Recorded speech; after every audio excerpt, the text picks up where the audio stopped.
So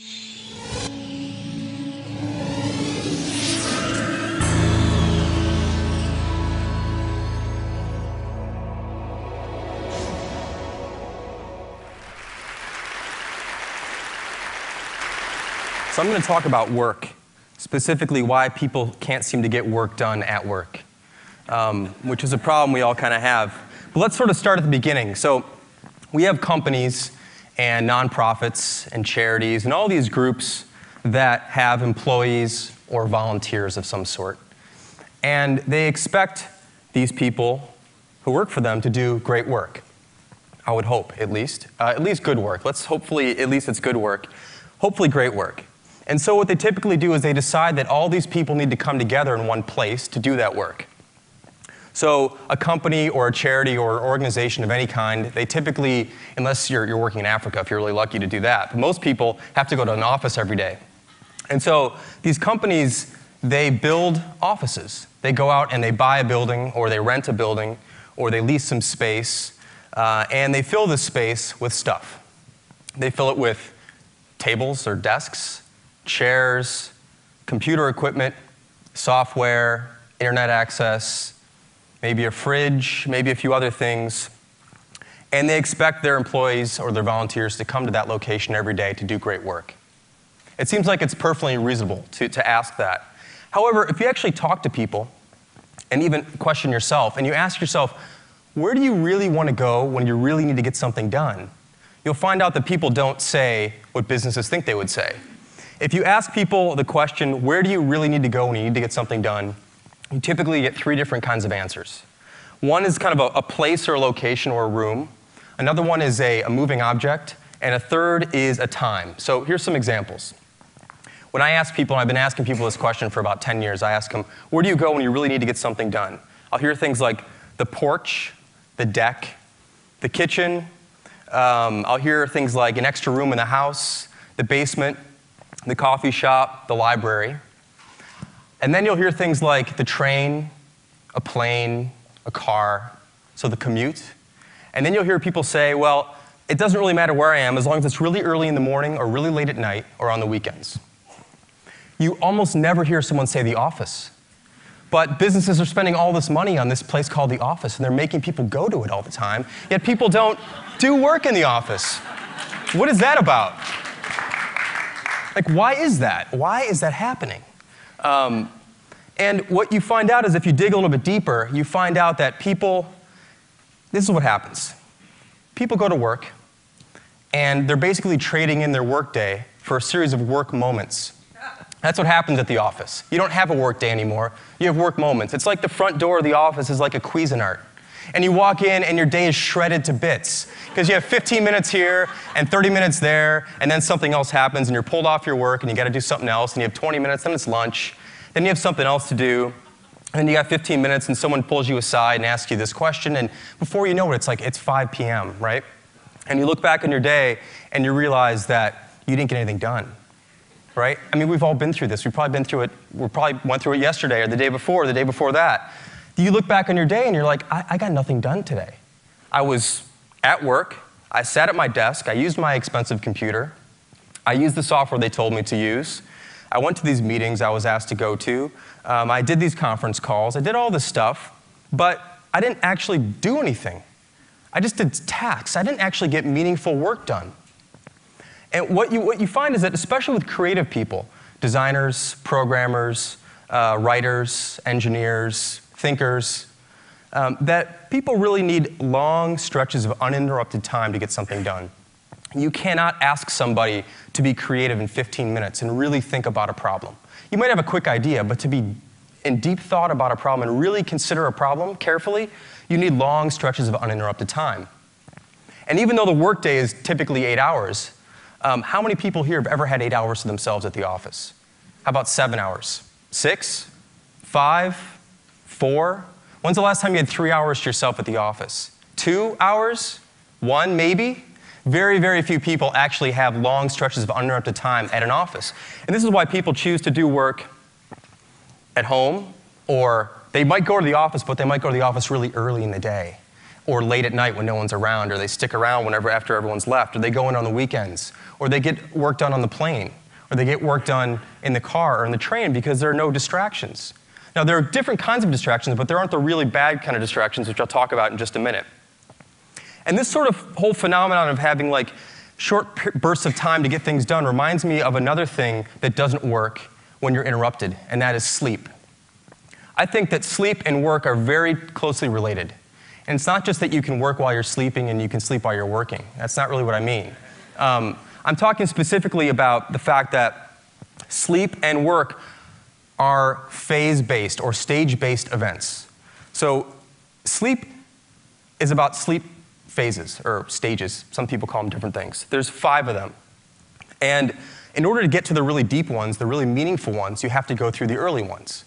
And if you're interrupted while you're going through the early ones, so if someone bumps you in bed or there's a sound or whatever happens, you don't just pick up where you left off. If you're interrupted and woken up, you have to start again. So you have to go back a few phases and start again.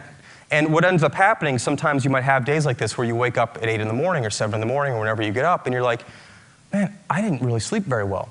I did the sleep thing, I went to bed, I laid down, but I didn't really sleep. Because sleep is not, people say you go to sleep, but you really don't go to sleep. You go towards sleep. It just takes a while. You got to go through these phases and stuff. And if you're interrupted, you don't sleep well. So how do we expect, does anyone here expect someone to sleep well if they're interrupted all night? I don't think anyone would say yes. Why do we expect people to work well if they're being interrupted all day at the office? How can we possibly expect people to do their job if they're going to the office to be interrupted? That doesn't really seem like it makes a lot of sense to me. So what are these interruptions that happen at the office that don't happen in other places? Because in other places you can have interruptions like you can have, the TV, or you could go for a walk, or there's a fridge downstairs, or you've got your own couch, or whatever you want to do. And if you talk to certain managers, they'll tell you that they don't want their employees to work at home because of these distractions. They'll also say that sometimes they'll also say, well, if I can't see the person, how do I know they're working? Which is ridiculous, of course, but that's one of the excuses that managers give. And I'm one of these managers. I understand, I know how this goes. We all have to improve on this sort of thing. But oftentimes they'll cite distractions. I can't let someone work at home. They'll watch TV. They'll do this other thing. It turns out that those aren't the things that are really distracting, because those are voluntary distractions. You decide when you want to be distracted by the TV. You decide when you want to turn something on. You decide when you want to go downstairs or go for a walk. At the office, most of the interruptions and distractions that really cause people not to get work done are involuntary. So let's go through a couple of those. Now, managers and bosses will often have you think that the real distractions at work are things like Facebook and Twitter and YouTube and other websites. And in fact, they'll go so far as to actually ban these sites at work. Some of you may work at places where you can't get to these certain sites. I mean, is this China? What the hell is going on here? You can't go to a website at work, and that's the problem? That's why people aren't getting work done, because they're going to Facebook and they're going to Twitter? That's kind of ridiculous. It's a total decoy. And today's Facebook and Twitter and YouTube, these things are just modern-day smoke breaks. No one cared about letting people take a smoke break for 15 minutes 10 years ago. So why does everyone care about someone going to Facebook here and there, or Twitter here and there, or YouTube here and there? Those aren't the real problems in the office. The real problems are what I like to call the M&Ms, the managers and the meetings. Those are the real problems in the modern office today. And this is why things don't get done at work. It's because of the M&Ms. Now, what's interesting is if you listen to all the places that people talk about doing work, like at home or in the car or on a plane or late at night or early in the morning, you don't find managers in meetings. You find a lot of other distractions, but you don't find managers in meetings. So these are the things that you don't find elsewhere, but you do find at the office.